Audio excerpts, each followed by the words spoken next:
दोस्तों, हर जनरेशन के ऊपर कोई ना कोई आरोप लगाया जाता है और जो ये नई जनरेशन है इसके ऊपर आरोप है नोबडी वांट्स टू वर्क।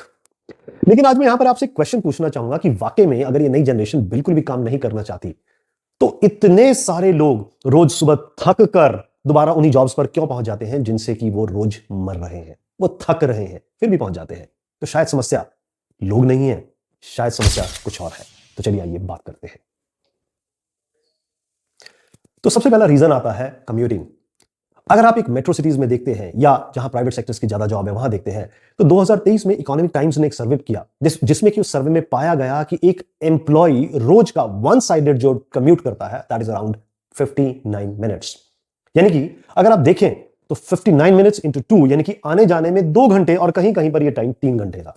तो 3 घंटे अगर एक दिन में, और अगर वो 5 डेज वर्किंग है तो 15 आवर्स, और अगर 6 डेज वर्किंग है तो 18 आवर्स, और अगर हम इसको पूरे साल में कैलकुलेट करते हैं तो आप मान के चलिए कि पूरे एक साल में लगभग 44 टू 45 डेज वो सिर्फ कम्यूटिंग में बिता देता है। और एक दूसरी ऑर्गेनाइजेशन ऑब्विस सर्वे, उन्होंने पाया 2020 में जब कोविड हुआ था और वर्क फ्रॉम होम की फैसिलिटी दी गई थी तो उस वक्त एक employ generally 1.47 hours per day productive ज्यादा हो चुका था। यानी कि अगर उसको हमने कम्यूटिंग ना कराकर वर्क फ्रॉम होम की फैसिलिटी दी तो उसने अपने नॉर्मल वर्किंग आवर्स से 1.47 आवर्स ज्यादा काम किया। और अगर आप इसे पूरे साल में कैलकुलेट करेंगे तो एक एम्प्लॉय की प्रोडक्शन 45 डेज ज्यादा हो गई थी। तो अगर हम इस डेटा को ही देखें, इसका मतलब बिल्कुल क्लियर है कि एम्प्लॉयज कम्यूटिंग से नफरत करते हैं, काम से नहीं। Point number 2, work life balance and flexible culture. Randstad India working culture 2025 survey यह कहता है कि 52% एम्प्लॉइज ऐसे हैं जो कि काम में फ्लेक्सिबिलिटी ना मिलने की वजह से जॉब छोड़ना चाहते हैं। 62% एम्प्लॉइज ऐसे हैं जो कि टॉक्सिक एनवायरनमेंट की वजह से जॉब छोड़ देते हैं। 69% को सेल्फ सेटिस्फैक्शन नहीं है, इज्जत नहीं मिलती है, और 67% कहते हैं कि कंपनी हमारे सेल्फ डेवलपमेंट पे, एम्प्लॉय सेल्फ डेवलपमेंट पे कोई ध्यान नहीं देती। तो यहां कंपैरिजन करें, मैक्सिमम एम्प्लॉइज फ्लेक्सिबिलिटी को प्रेफरेंस दे रहे हैं इंस्टेड ऑफ सैलरी। इसका मतलब लोग काम नहीं छोड़ रहे हैं, लोग सिर्फ आपसे फ्लेक्सिबिलिटी मांग रहे हैं। Third point, over time culture, अधिक घंटे काम करना। इकोनॉमिक टाइम्स ने 2025 में आईएलओ 2024 का एक डेटा पब्लिश किया जिससे पता चलता है कि इंडियन एम्प्लॉइज लगभग 48 आवर्स पर वीक काम करते हैं, जो कि वर्ल्ड में टॉप 3 कंट्रीज में से एक है। और ब्लाइंड सर्वे 2025 के अनुसार उन्होंने 1450 आईटी एम्प्लॉइज पर यह सर्वे किया जिसमें उन्होंने पाया कि 72% एम्प्लॉइज जो है लगभग 50 आवर्स पर वीक काम करते हैं। 25% जो एम्प्लॉइज हैं वो लगभग 70 घंटे हर हफ्ते में काम करते हैं। और उन्होंने पाया कि 83% जो एम्प्लॉइज हैं वो अपने आप को बर्नआउट फील करते हैं। यानी कि इतने ज्यादा घंटे उन लोगों को काम करना पड़ता है कि वो एक्चुअल में अपनी जिंदगी से समझौता कर रहे हैं। Fourth point, after hours work. Economic times 2024 में एक सर्वे प्रकाशित करता है जिसमें इंडीड 2024 के डेटा को बेस बनाया गया कि 90% इंडियन वर्कर्स ये मानते हैं कि जब वो अपने काम के बाद घर चले जाते हैं तो भी उन्हें किसी ना किसी तरह से जॉब की तरफ से इंटरप्शंस मिलती रहती हैं। 88% एम्प्लॉइज का कहना था कि जब वो अपनी लाइफ का कोई इंपॉर्टेंट काम कर रहे होते हैं आफ्टर आवर्स जॉब तो कोई ना कोई ऑफिस की तरफ से मैसेज उन्हें डिस्टर्ब कर देता है। 79% एम्प्लॉइज ने ये कहा कि अगर वो आफ्टर ऑफिस आवर्स मैसेजेस को इग्नोर करते हैं तो उनकी प्रोफेशनल इमेज खराब होती है। इस डर से वो अपनी पर्सनल जिंदगी और अपने लाइफ के बैलेंस को मेंटेन नहीं कर पाते हैं। Point number 5, stressed and burnout.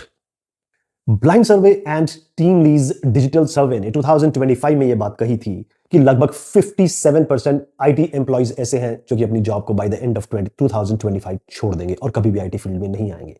तो आज 2026 में देखिए टर्मिनेशंस तो चल ही रहे हैं but maximum employees, IT employees अपनी जॉब को खुद छोड़ चुके हैं। पॉइंट नंबर 6, विमेन वर्कर्स की लाइफ और वर्क के अंदर बैलेंस का ना होना। पॉइंट नंबर 6, विमेन वर्कर्स की लाइफ और वर्क के अंदर बैलेंस का ना होना और मानसिक संतुलन का खो देना। रेडिट सर्वे 2025 में यह कहा गया कि विमेन वर्कर मेन वर्कर के मुकाबले काम ज्यादा करती हैं एंड जनरली ऑर्गेनाइजेशन उनसे हर हफ्ते में 11 घंटे काम ज्यादा लेती है। अब लेडीज को 56 आवर्स और more than that per week काम करना पड़ रहा है और लेडीज की प्रेफरेंस उनकी फैमिली भी होती है। वो इमोशनल रीजंस की वजह से ज्यादा काम करती हैं, लेकिन जब उनको अपनी फैमिली के लिए टाइम नहीं मिलता, अपने शरीर के लिए टाइम नहीं मिलता, तो ये सारे स्ट्रेस को वो अपने ऊपर लेना शुरू कर जाती है और धीरे धीरे वो बीमार होना शुरू कर देती है। Point number 7, hybrid work satisfaction and future. What is hybrid work satisfaction?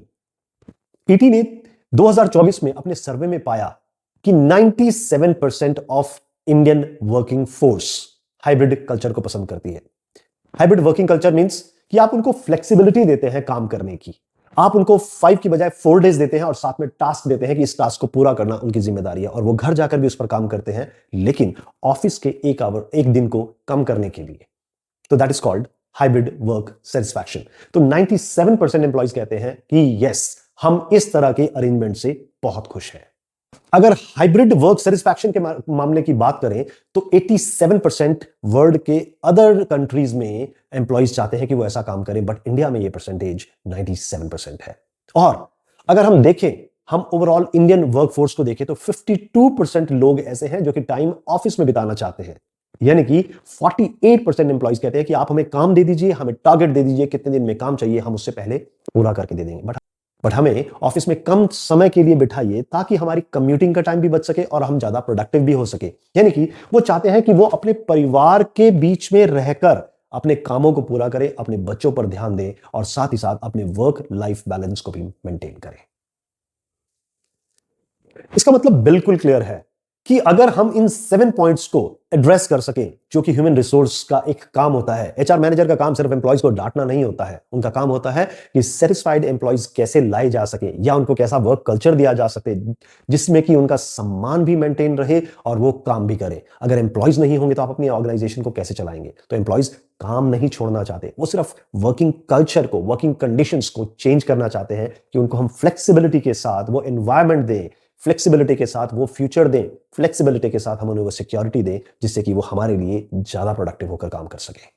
तो अब ये आपके ऊपर मैं छोड़ता हूं कि आप एज अ मैनेजर या एज एन एम्प्लॉय खुद सोचिए कि क्या लोग काम छोड़ना चाहते हैं? नहीं, वो सिर्फ एक सिस्टम को चेंज करना चाहते हैं। वो सिर्फ ये चाहते हैं कि उन्हें फ्लेक्सिबिलिटी दी जाए। तो आप लोग मत चेंज कीजिए, आप अपने सिस्टम को चेंज कीजिए जिससे एम्प्लॉय एट्रिशन ना बढ़े।